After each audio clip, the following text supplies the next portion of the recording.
everybody. How are you all doing this evening? It's Friday. It's Friday. Welcome to the gateway to the weekend.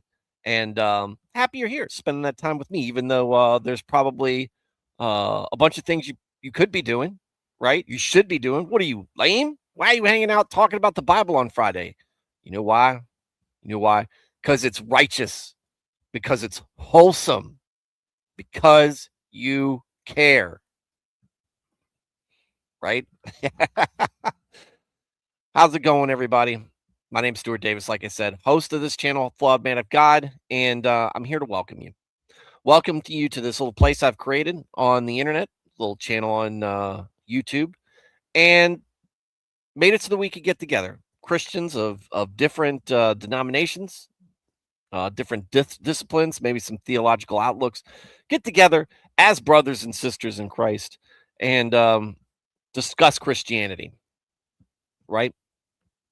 Discuss uh, how the world uh, interacts with us and vice versa. Topics, current events, all sorts of stuff like that, and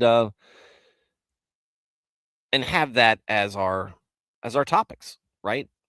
And what we've been doing over the last few years is a project where we're reading through the Bible, a couple of chapters a night, in order from Genesis to Revelation. And the best part about this is that it's not just me running my mouth. You've got a chance to get your input, right? As we're reading through something, if there's a comment you need to make, if there's something you want to talk about maybe what your church teaches on it, or how it makes you feel, how you've applied this to life, how maybe it changed your life when you heard it, or it's something that you lean on when in times that you are experiencing some sort of emotion, right? You have the opportunity to do that because while I'm the host and while I'm the one you hear on here, this is interactive, right? And you do have a platform. So if you participate in the chat and you put something in that chat box, I promise you, I'll read it to respond to it. All right. And this is like I said, this is not a denominationally specific stream.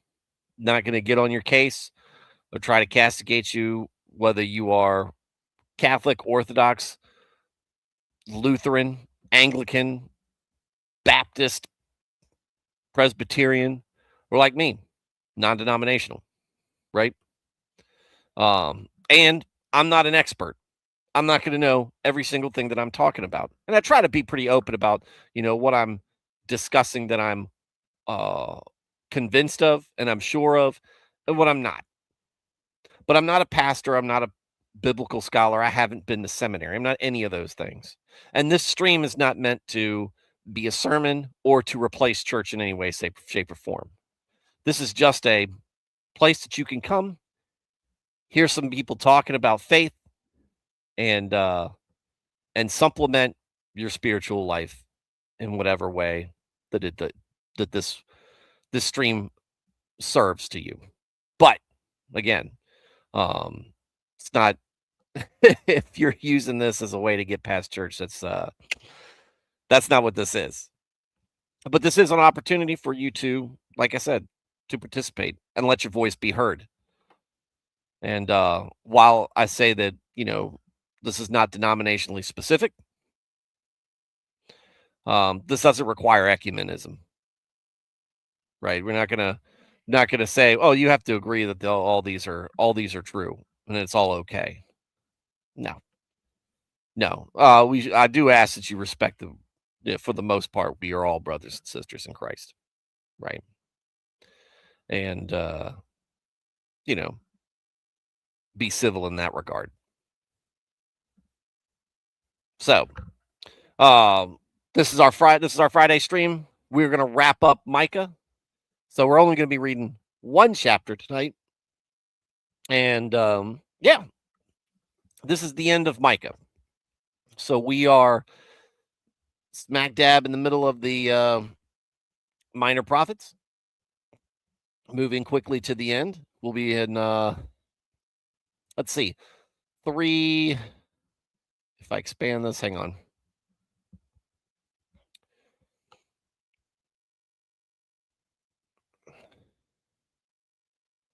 Let's see. 3, 6, 9, 11. Zechariah's long. 15. It's 29 chapters left in the Old Testament. 29 chapters left. 28. Well, it's 29 after this one. So what are we going to do? If we're doing 2 a night on average, you have 15 weeks. 15 weeks. If I do it this nonstop. Do this nonstop. And where does that put us starting the gospel?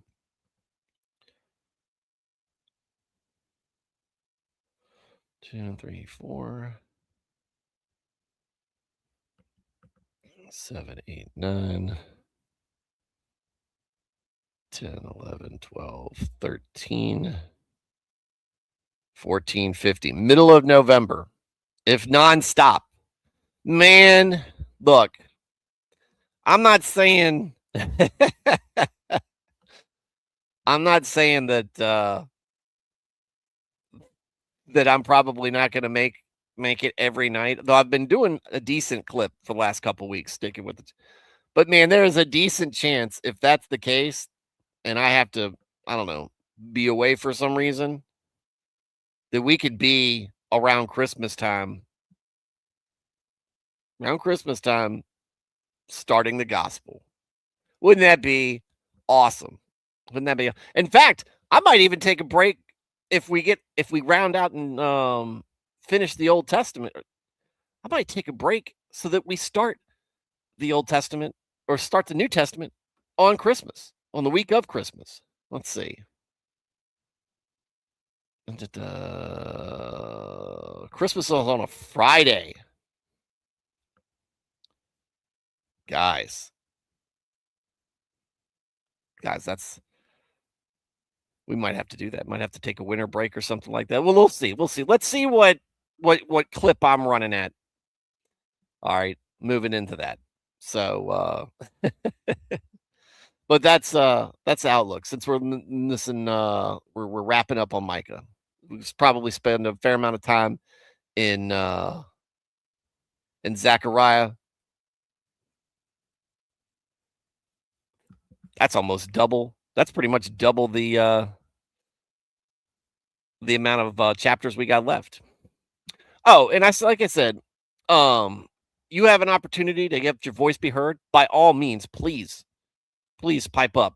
I want to hear it from you, and I'm sure the chat does. Now we got a group of folks who are great in the chat, showing up night in and night out.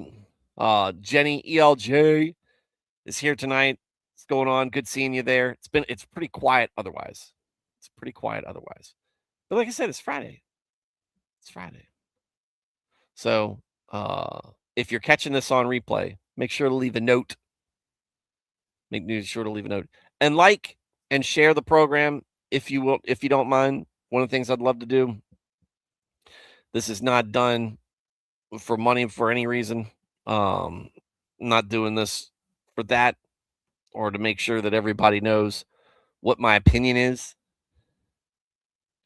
or that I'm right, because I try to let you know that there's a decent chance that I could be wrong about some of the stuff I talk about. No, this is about introducing people to God, or giving people a place where they can hear someone talk about the Bible. Maybe they can get some comments off their chest. Maybe ask questions. I'm not gonna, and you're more than welcome to ask questions as well. I'm not promising I have the answers. We can at least talk about them. Maybe point you in the right direction. All right. So, hopefully you guys had a good week. Hopefully y'all are moving into the weekend excited about something going on, whether it's an event, whether it's gathering, whether it's just rest. Maybe there's a project you're excited about getting. Maybe it's a project you're not excited about having to do. Could be there. Well, let's start off tonight. And this will likely be a pretty short stream, but we'll see where it goes. Heading into the end of Micah, and I will start presently. Chapter 7. The prophet acknowledges injustice. Woe to me, woe is me, judgment is coming. For I am like one who gathers the summer fruits, like one who cleans the vintage grapes. There is not a cluster of grapes to eat, no first ripe fig which my appetite craves. The godly person who is faithful and loyal to God has perished from the earth, and there is no upright person, one with good character and moral integrity among men. They all lie and wait to shed blood. Each hunts the other with a net. Concerning evil, both of their hands pursue it, and do it diligently and thoroughly. The prince asks, also the judge, for a bribe, and a great man speaks the evil desire of his soul. So they twist the course of justice between them. The best of them is injustice like a briar. The most upright is prickly, like a thorn hedge. The day of your watchman, that is the time predicted by your the day of your watchman, that is the time predicted by your watchman, and your punishment comes, now shall be their confusion. So we'll pause here briefly before we finish this section of it. So we see Micah say, he's basically looking out across the land and across and taking in his people.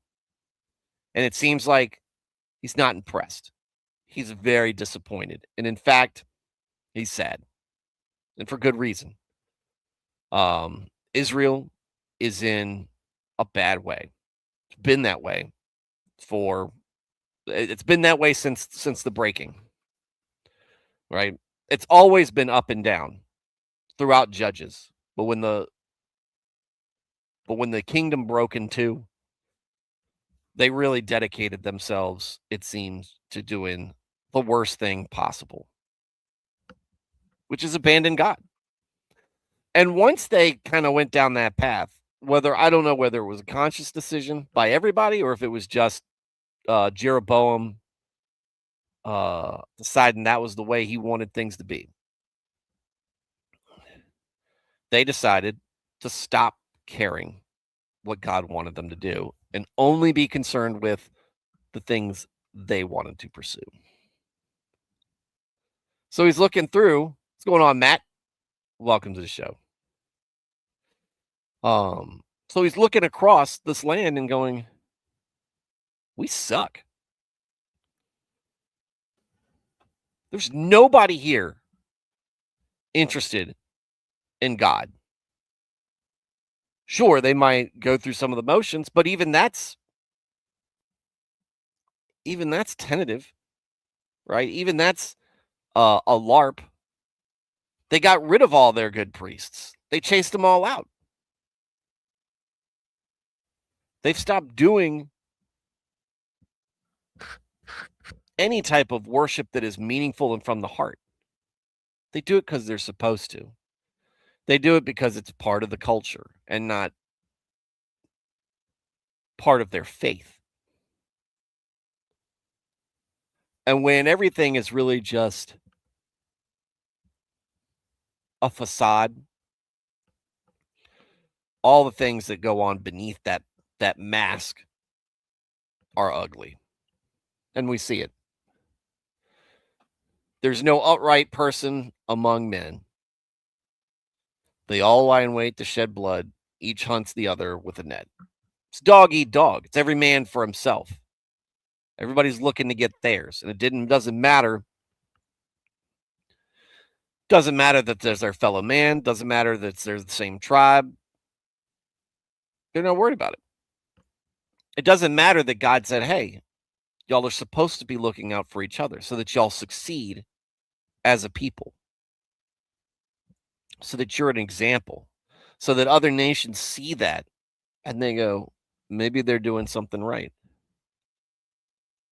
And while at times Israel is respected, like we were with Solomon, you don't see consistent behavior from either Israel or Judah, or even the kingdom of Israel as a whole, where they are consistently righteous. Now, what I'm saying is from generation to generation, they haven't built up a reputation for righteousness. Well, why is that? I mean, we could take it from the top.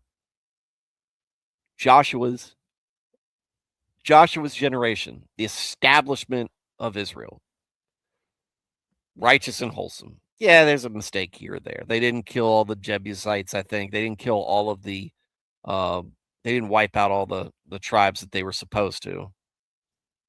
And there was the incident with the guy who took the things that he wasn't supposed to during the sacking of Jericho, I think.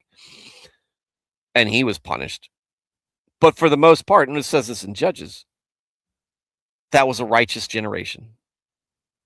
But what do we see throughout Judges, throughout Samuel, throughout the Samuels, throughout Kings and Chronicles?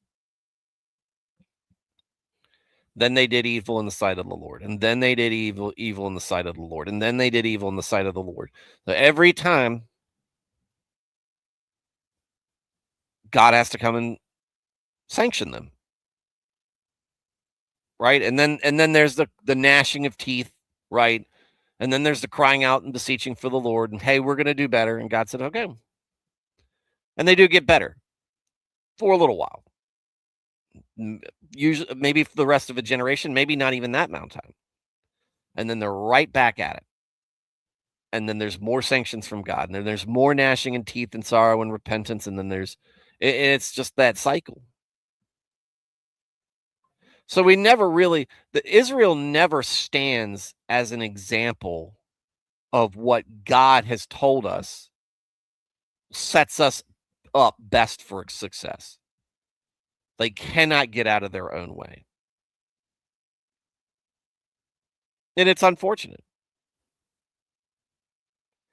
It's unfortunate. Imagine if Israel had been, for the most part, what God had instructed them, done what God had instructed them. If they'd have really taken that to heart in their soul, in their culture, and made sure that this was something that their kids understood, it really took it seriously, and made sure the preceding or the generations following them took it seriously, you would have seen a powerful Israel, an even more blessed Israel, and a people really doing exactly the right thing.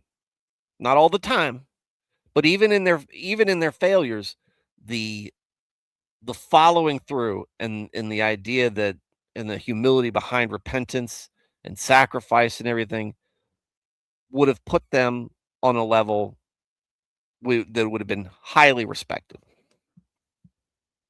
Right? But they don't.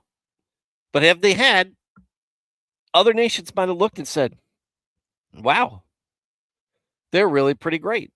Right? They deal fairly with us for the most part. They're not doing whatever they want. They don't worry about what it is that we're involved in as far as our gods. They are really attached to theirs. Maybe they're doing the right thing. Maybe other people fall in line. Maybe they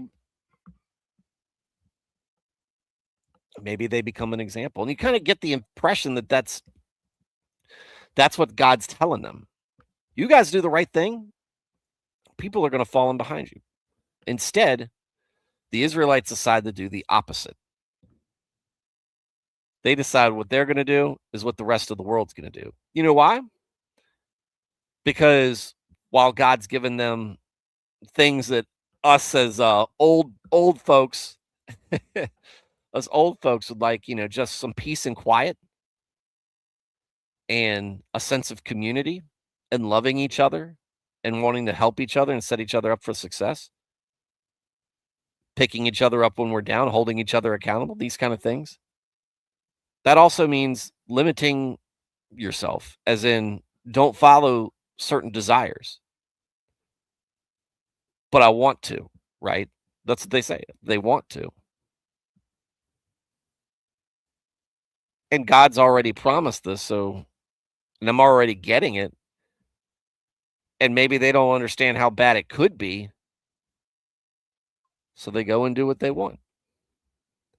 And they end up being disobedient. And again, it's a cultural thing. Until we get to the point in Israel where it seems somewhat like Sodom and Gomorrah. Can't find a single worthwhile person. There's no righteous men left. And maybe it became so contentious at that point that God said, yeah, I brought fire and brimstone down on Sodom and Gomorrah. I can do something similar to you guys. I can get creative. But it's really gotten this bad. It's really come to this.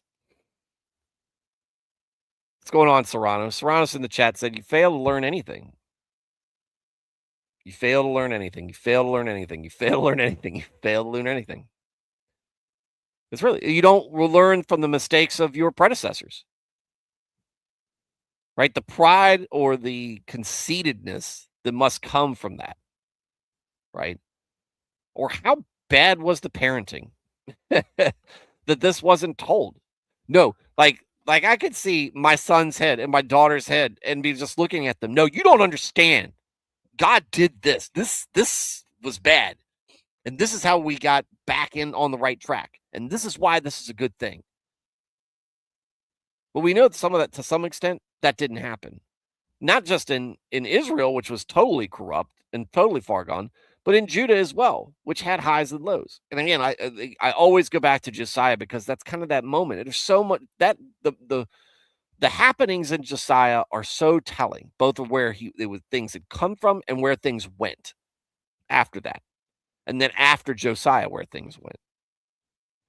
But Josiah didn't even know. They were reading this book. He'd never heard this thing before. You're supposed to go over it once every, 6 or 7 years in front of everybody so that everybody understands? How have you forgotten?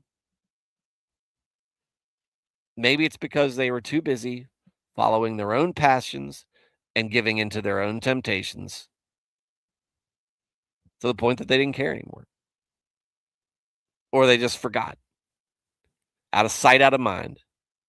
Maybe they knew that if they read it, and maybe if they knew that the more that they pondered over it, the more they were going to feel guilty about the things that they were involved in. And you really want to feel good, don't you? So again, Micah's disappointed. Micah looks on this and he sees a society, he sees his people with so much potential, so much blessing, so much more than anything, potential, an opportunity. Wasted on doing what other non-chosen nations did. We're focusing on that. Pursuing other things, acting more like Esau than Jacob. It might as well been Edomites.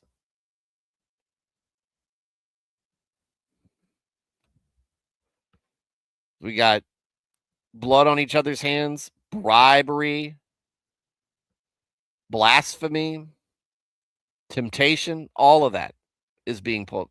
And not from the lowly small folks. It was still probably going on there. Not from the common man, but from some of the most important people. A prince, a judge, the great man, a priest. Right? These are the folks that everybody's supposed to be looking up to. And if those people are wrong, and those people choose to do the right thing, what really should we be held accountable for?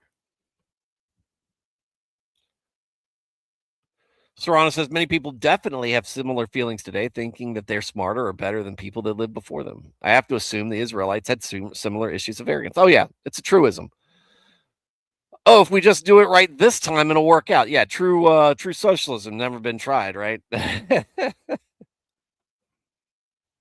We'll do it better. We knew better than those folks. People don't learn the same lesson, or people end up learning the same lessons because they don't pay attention. And that's kind of what I tell my kids when I'm talking to them about me being a parent. I'm very upfront with them. I'm not going to get it right. I'm not going to get it right 100% of the time. My parents didn't before me, neither did their parents. You're not going to get it all the way right when you're a parent. I tell my kids, it's like, look, I love my parents and they did a great job with me. I think about when I parent you guys, I take what I learned that worked and I take what I learned that didn't work. And when you're a parent, you take what I did right that worked and you take what didn't work and fix it. Improve upon what I did. Be better than me. Don't make them, and that's like so many parents before me. Don't make the same mistakes I made. Some mistakes you do have to just make on your own. Let's not you apply that to, God, rules with God. Or at least have the humility to admit that you made the mistake. And that's what a lot of this is. The humility and the honesty to go, I didn't get it right. I really messed up. And go from there. Do not trust in a neighbor because of the moral corruption in the land. Do not have a confidence in a friend. Guard the doors of your mouth from her who lies in your bosom. For the son dishonors the father and treats him contemptuously. The daughter rises up in hostility against her mother, the daughter-in-law against her mother-in-law. A man's enemies are the men and members of his own household. And then that describes it, right? Because of this society, instead of going the direction that God pointed him in,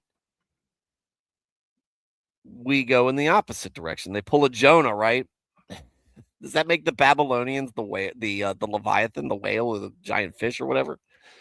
But they do. They go in the exact opposite direction, and because of that, you can't trust the people that next to you.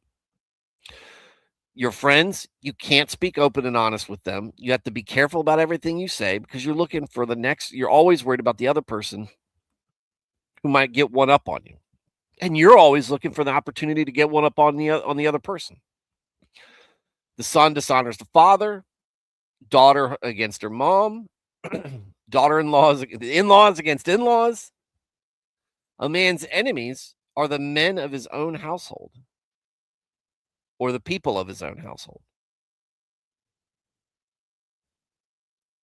We know that. We've seen enough families break up. Some of you might come from families like that. That we can sometimes bring out the worst in each other. And why? If we're not building each other up and holding each other accountable to try to be better Christians, what are we doing? Setting each other up for failure. God is the source of salvation and light. But as for me, I will look expectantly for the Lord, and with confidence in him, I will keep watch. I will wait with confident expectation for the God of my salvation. My God will hear me. Do not rejoice over me amid my tragedies, O my enemy. Though I rise, or though I fall, I will rise. Though I sit in darkness of distress, the Lord is a light for me. And there you go. He goes, look, even though through all this, I can take hope that at least me and that at least the just among us, at least the righteous or the people that cry out for it, the people who pursue it, right? They understand. They know that God's there for them. They know what they're supposed to be doing and doing it, right? Not just knowing, making the hard step of acting on it. I will bear the indignation, or understand spot before I start going into that. I love it. The Lord is a light for me. The Lord is, it should say, the Lord is the light for me. It's our beacon. When we're down in the bottom, right? At our worst, we can still see God. We can still seek him out. He's still someone for us. So, enemies, so your enemies, yeah, they might think they got the better of you, but you know in the end, you're on the winning side. I will bear the indignation and wrath of the Lord because I've sinned against him until he pleads my case and executes judgment for me. He will bring me out to the light, and I will behold his amazing righteousness and his remarkable deliverance. And there it is. There's the humility too. The humility and the faith together, which is hard. And this is something I struggle with, right? Is when you feel so convicted, right? You wonder, it's like, man, I don't feel like I don't feel like I'm material for heaven. I don't feel like I'm someone that does enough, right? Who's faithful enough. And I keep sinning even after I pray for forgiveness and I screw up and I ask for forgiveness, screw up. Feel like I never get it right. Here he's like, yeah, I messed up, but I'm sorry for it. And God knows that I'm doing better. And he knows that I'm reaching out for him. So I will be on his side, right? The conviction, the humility, and then the faith. In spite of that. Then my enemy, all the pagan nations, shall see it, and shame for despising the Lord will cover her who said to me, where is the Lord your God? My eyes will look on her with satisfaction at her judgment. Now she, unbelievers, will be trampled down like mud in the streets. Yeah, like, that's the saying where it's like, oh, 1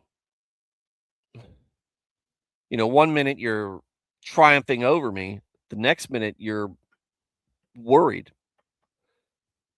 Why is a man so calm who is being abused and oppressed? Why does he not give us power over him? He doesn't. That's right. He's not. He's not. Because he knows he's on the winning side. He knows God has his back. And you don't. You don't have God on your side. He does not have your back. And you're getting ready to be hit by a train. Or trampled down like mud of the streets. Trampled down by camels, horses, chariots, all that stuff, right? Sarana says, if we are properly humble, we would always know that we aren't worthy, and only through grace that the gap can be bridged. Yeah. God's love for us, in essence. God's patience with us. God's understanding of us. And again, you think you might not be worthy, and you think you might have done too much.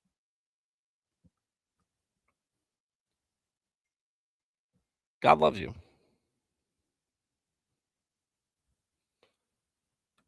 God loves you. In spite of all that, he's trying to set, he wants you to be a part of what he's created. To the part where he's gone through the gauntlet. He's faced death itself and conquered it for you. For you. He didn't do it for himself.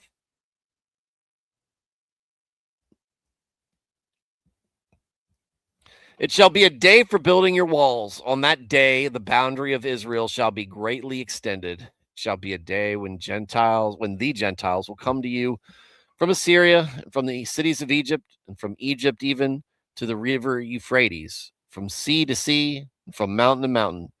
Yet the earth beyond the land of Israel shall become desolate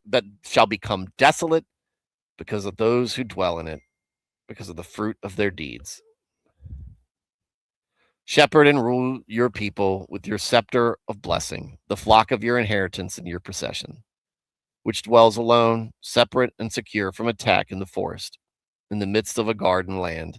Let them feed in Bashan and Gilead, as in the days of the old, as in the days of the as in the days of old, the days of Moses and Elijah, as in the days when you came out from the land of Egypt. I shall show you marvelous and miraculous things. The pagan nations shall see God's omnipotence in delivering Israel and be ashamed of all their might, which cannot be compared to his. They shall put their hand on their mouth in silent astonishment. Their ears shall be deaf.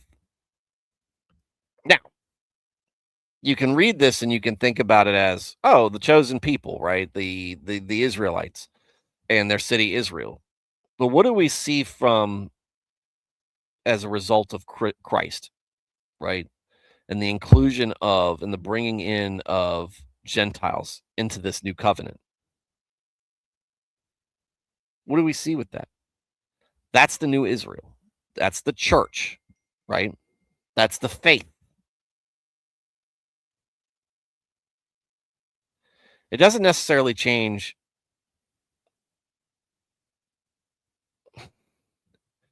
Christianity is a different word than Judaism.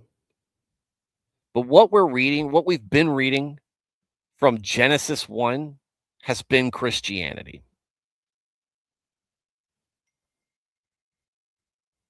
It has. Jesus didn't break from God's law.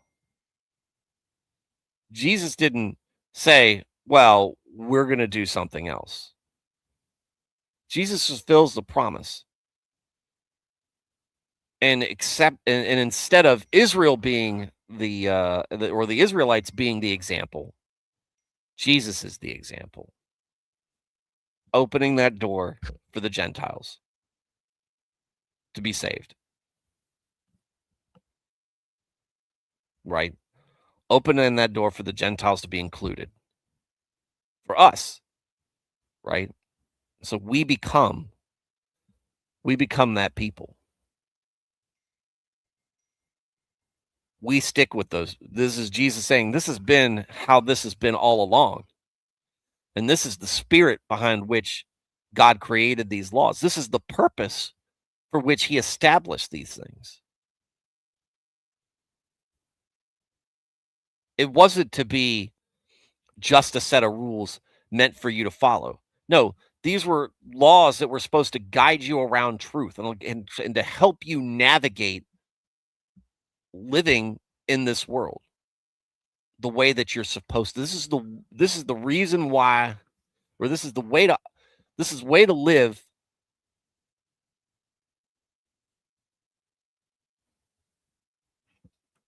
This is a way to live life.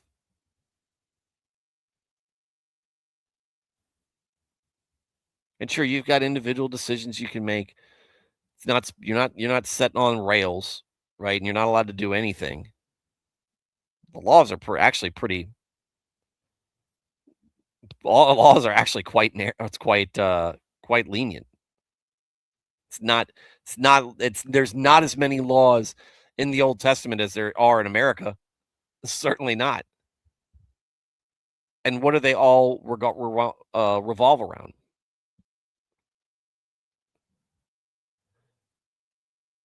Health and welfare. Oh, yeah, mass that much, King. Well, I mean, a little bit. 42 minutes. I thought this was going to be a short stream. But health and welfare. Who's in charge? God, right? Who do you live around? Your neighbors. Who's also a child of God? How do you treat those people? Well, they should be treated like you get treated. You're not a better child of God than they are, right? Y'all are on the same playing field, so y'all should be treating each other that way, right? So they're not there to be like, nope, this is the way we do things just because I want you to have rules. No, this was to guide you. This is not rules that were set up so that religious leaders could beat people over the head with them. No. No, this is not the rules were not there for you to jockey for position over. Jesus comes in and makes things very clear. Follow me. Right? I'm since the laws, since it was written and you didn't understand or chose not to understand, now follow me. I'll follow me on this. And so those who had been following God from the beginning, truly and earnestly, or were looking for that, that's Christianity. Because Jesus was there from the beginning. And what left over? The slop, the LARPing of what God wanted. That's what's still called Judaism. That's why they're still waiting for a Messiah. They're still waiting for somebody to come and do for them the same thing Jesus did. They just had a different target in mind. And of course they did. They've been getting fooled by Satan this long.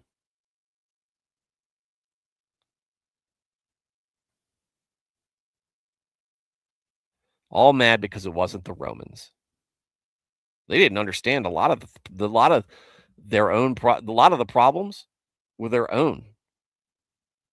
The Romans wouldn't be oppressing them if they hadn't been doing what they were doing while Micah's alive and refused to stop it. Generation after generation after generation. They'd be a powerhouse. The Romans never would have invaded. They wouldn't have been able to. God would have protected them. So the Edomites, the Philistines, right? When they conquered, when God allowed them to conquer, when God scratch the Edomites, the Philistines, when God allowed them to counter, the Babylonians, when God allowed them to conquer, the Persians, right? Then the Romans. They didn't just come in there and go, "Ha, God, we got one on you. Ha ha, we tricked you, and now we've captured your city, right? In your base, killing your dudes." No. The reason why they were allowed to come, they were in there is because they were allowed to come in there because of the paid behavior of them. And King, I like this. God also allows nations to reap what they sow when they turn their backs on them. 60 million unborn babies being unalived since the beginning of Planned Parenthood say we deserve destruction as a nation.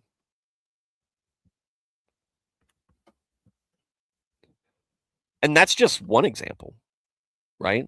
That's child sacrifice, right? It's not the other debauchery. It's not the other removal of God as a guiding light in our in the direction of our nation. It's not the ugly creatures that infest DC that somehow trick us into voting for them all the time. Again, if the US were Israel back then and we were being oppressed by the political ruling class, is God's war with them or is God's war with us for allowing it to happen? They wouldn't be there if we held to our principles.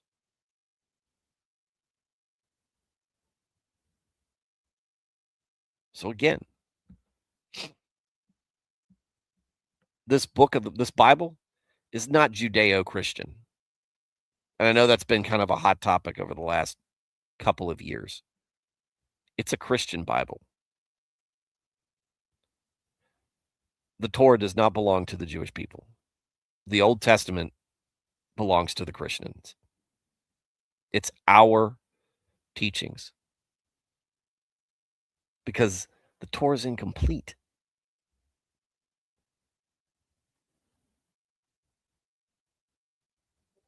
to them. To us, we've got a whole new covenant. Not even to us, that's a little incomplete because the last days haven't happened.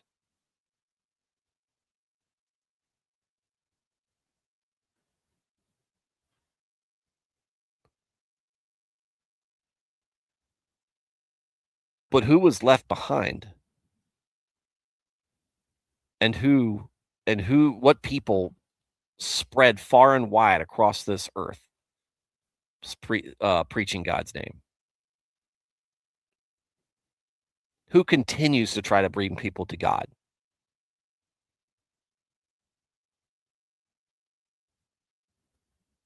And what religion is characterized by saying their God is their own and nobody else can?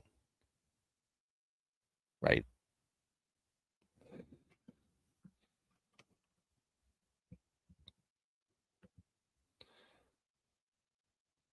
That's an example of this. I know I went way down in a rabbit hole about that, but hey, it's one chapter tonight, so I've got I've got some leeway. And look, this is not meant in a way to be negative towards people, right? This is negative towards a theology. This is negative towards the teaching of a religion. The same way I would go after Latter-day, the Mormon faith, Buddhism, Islam, any of it. It's not God. It's not of him. There might be parts of his teachings in there, but there's a lot of their own stuff.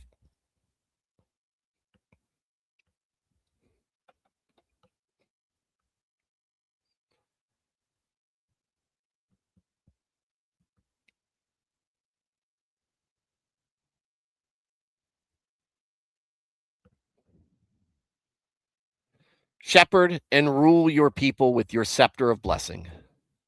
The flock of your inheritance and your possession, which dwells alone, separate and secure from attack in the forest, in the midst of a garden land.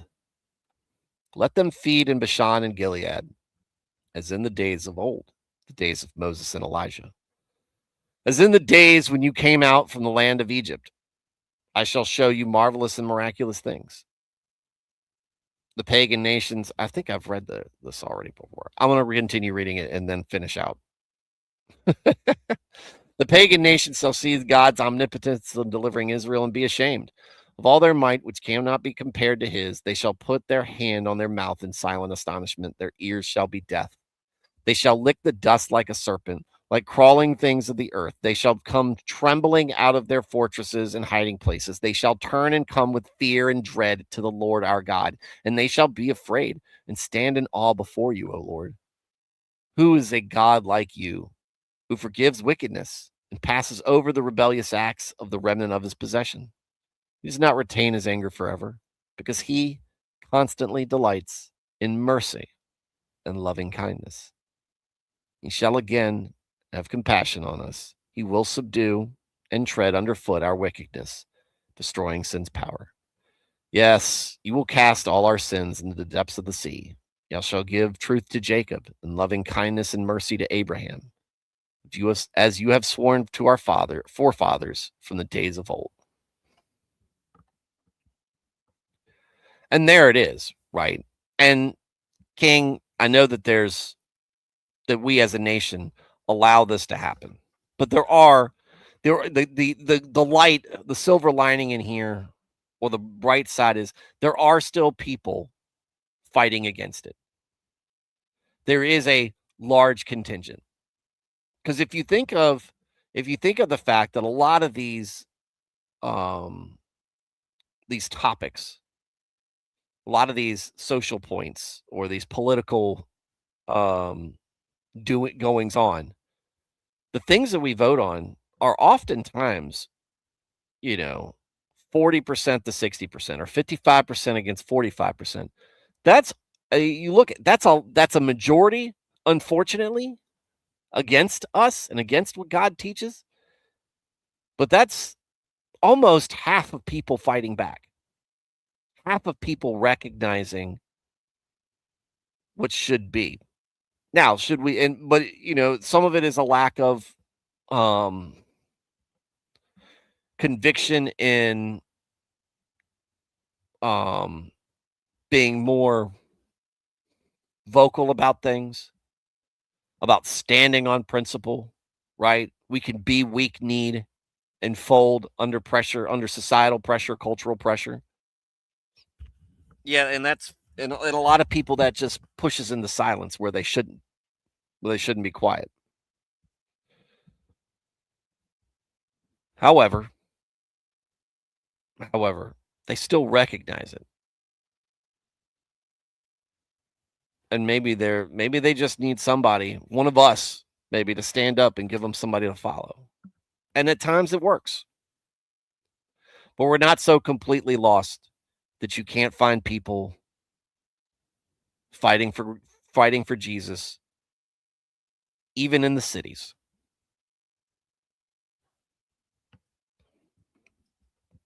Oh, I understand. Oh no, King, I'm completely with you there. I'm just saying that it's bad, and we certainly are a wicked nation in the things that we do and the things that we allow.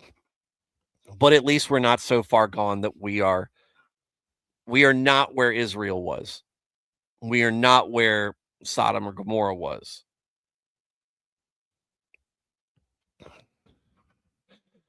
But that doesn't mean that we're free from punishment. And like you said, that doesn't mean we're not reaping what we sow.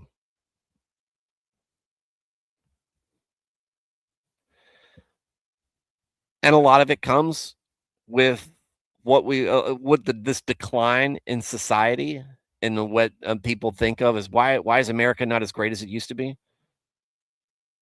Well, didn't all that stuff coincide with the feel good days of the hippies, sex, drugs, and rock and roll,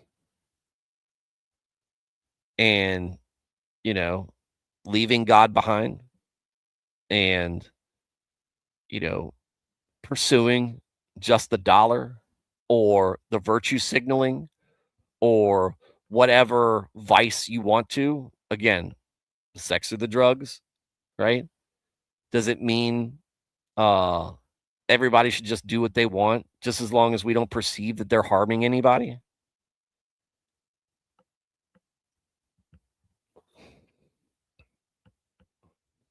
I don't know. It seems like that was a turning point. Right? And some people might think, "Oh, well, we got more accepting." Well, some people would, King. Unfortunately, we don't make a festival out of dismembering babies in the womb and sucking them out with a vacuum. Now it's done behind closed doors and completely ignored. No, there are some people who certainly will.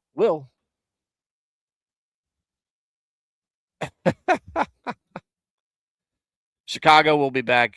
We'll be back next week. Oh, 7:30. Oh, you're a Central Time person. Yeah. Serranos. Also, welcome to the show, Chicago. And welcome, King. Sorry about that. Didn't welcome you when you came in. Serranos, our Constitution was made only for a moral and religious people. It was wholly inadequate to the government or any other, not the same country it used to be. Yeah. Yeah. And again, and this is the beauty, and some people think of it as a bad thing. The beauty of Christianity is, you can be involved. You could have been involved in those things, right? The debauchery, the horrible things that we do as a society. You could have been a part of that. You could have been a supporter of that. We as a nation supporting this. There is a way to turn around. There is a way back. The horrible things that we do. And people will say, "Oh, the murderer still gets to heaven, but the kind of nice guy who doesn't believe, he doesn't go."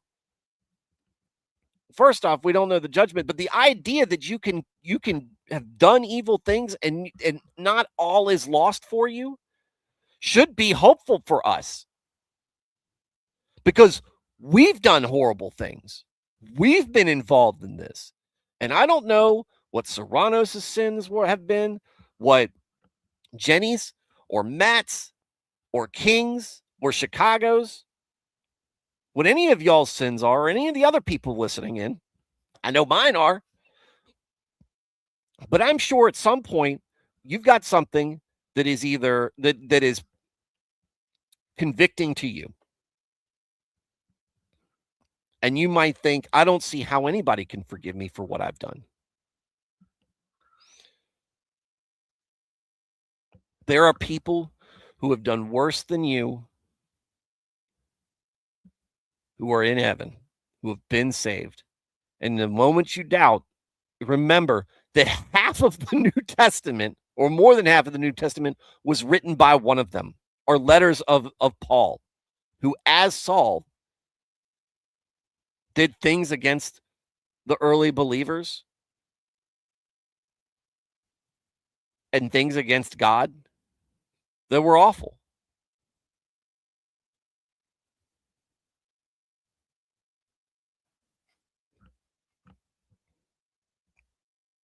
Yeah, and it can be conflicting when you think of,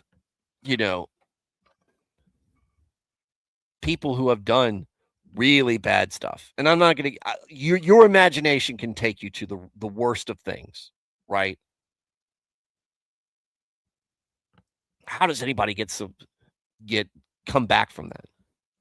Well, if you truly feel conviction, if a person truly feels conviction and they understand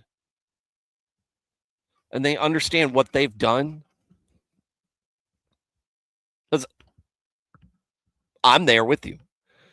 When I feel conviction over the things I've done, or the people who have come to, or who've done the most of awful thing you can think of, if they truly feel that, they feel worse than you feel upset with them. And the remorse and the repentance that comes with that is where you can say, okay, I get it. I get it.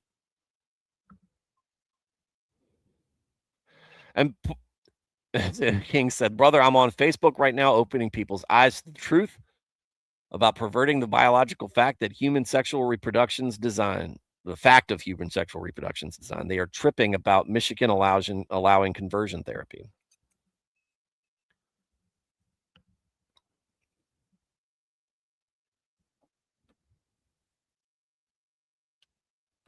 But there's always going to be that.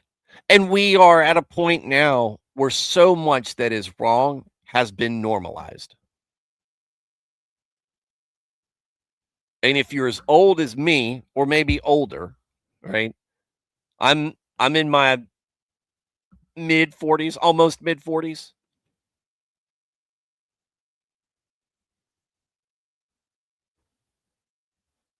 I remember the 80s, the 90s. What seems normal now would be wild back then. Right? And we were already kind of off the path then. There were already things that in our society that had been normalized.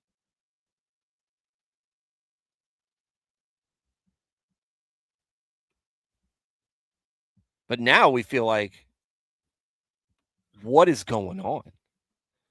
And you try explaining that. The things that you were explaining as normal is stuff that would have been on Jerry Springer. Or the things that other people consider normal is stuff that you would see on Jerry Springer in the 90s. It's such a difference. And it seems like it's happened so fast. King with me. It's our job to expose the darkness and take no part in it. Ephesians 5:11. People are too self-involved to even put in the time to do what they know is right. The book of James says that that's sinful. Yeah. Well, that's why I said faith. When you have faith, your actions follow that, right? They follow that faith.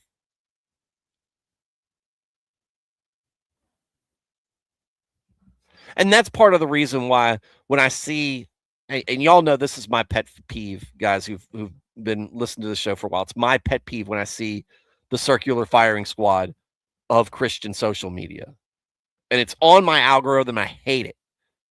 Right? Catholics and Protestants and Orthodox all yapping at each other, all snapping at each other, talking about who's awful and who's guys, y'all represent just in this nation a fraction of the population. Y'all have got people in your neighborhood who don't believe at all in any of it. Right? And you got more people in your neighborhood who say that they're part of your group, but they're really not committed to it. Right? Why are you worried about the Anglicans? Why are you worried about the Orthodox? Why are you worried about the Catholics? Why don't you worry about exposing the darkness to the people who are living in it? And maybe when we get to a point where that's largely under control, then we can start trying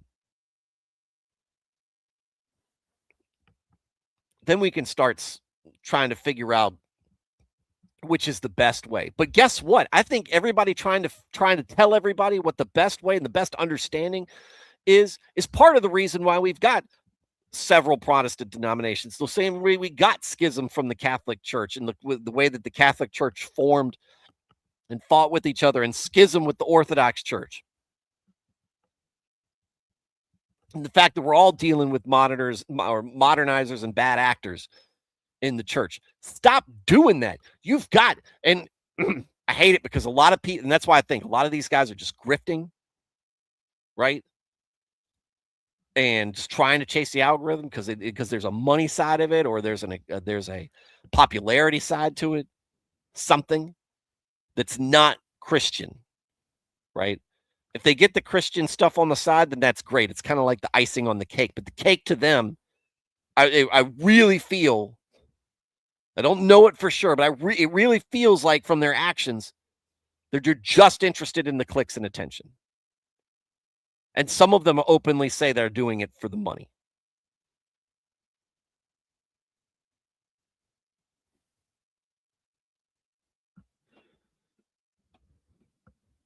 And that's why I say on the show, it's like, look, I got things I disagree with all of the denominations I've just said. And as an evangelical, I got objections to how my own group behaves and acts. Just ask my wife. She's heard enough of it coming back on Sundays after church, right? We've all got things that we need to improve within ourselves. And before we're going to go after another believer who may get it wrong in our mind, maybe they're getting it wrong in reality. Are they getting it wrong enough that you need to focus on them instead of the people who aren't part of it at all?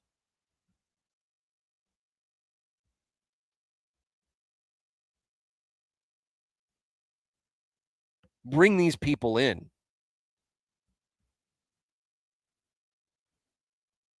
If the Catholics get a big win and start winning over a group of people, that's a win for everybody.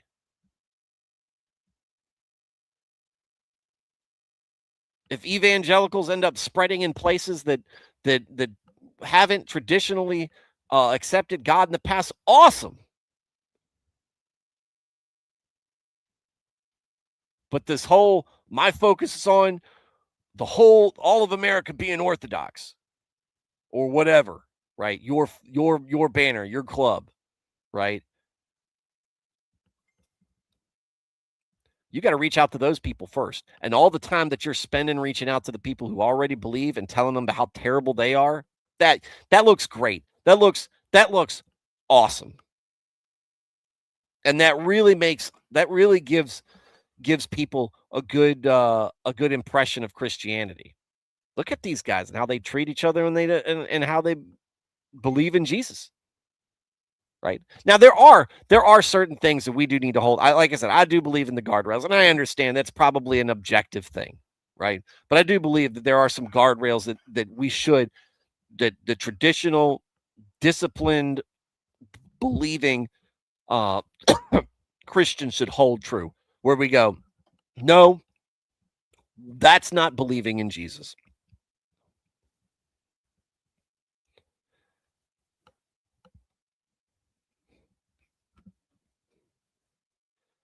And we need to stand firm on that. And part of that problem is we haven't stood firm on it. And they've even become their own belief systems, or they've wrecked our churches from the inside. Who knows? And because I'm not somebody who knows all the history for it, but maybe it comes a bit from us always obsessing over what the other denominations are doing instead of making sure that we're doing the right thing. Weak men create hard churches. Well, weak men create weak churches.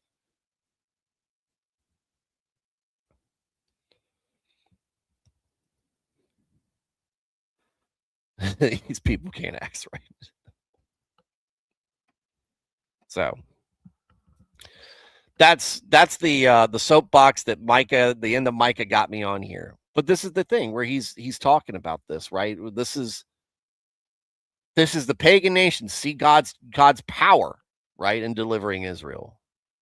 And be ashamed, right? We want as few people being the pagan nations.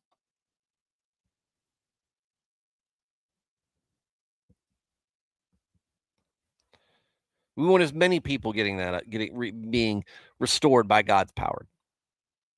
And guess what? So does God.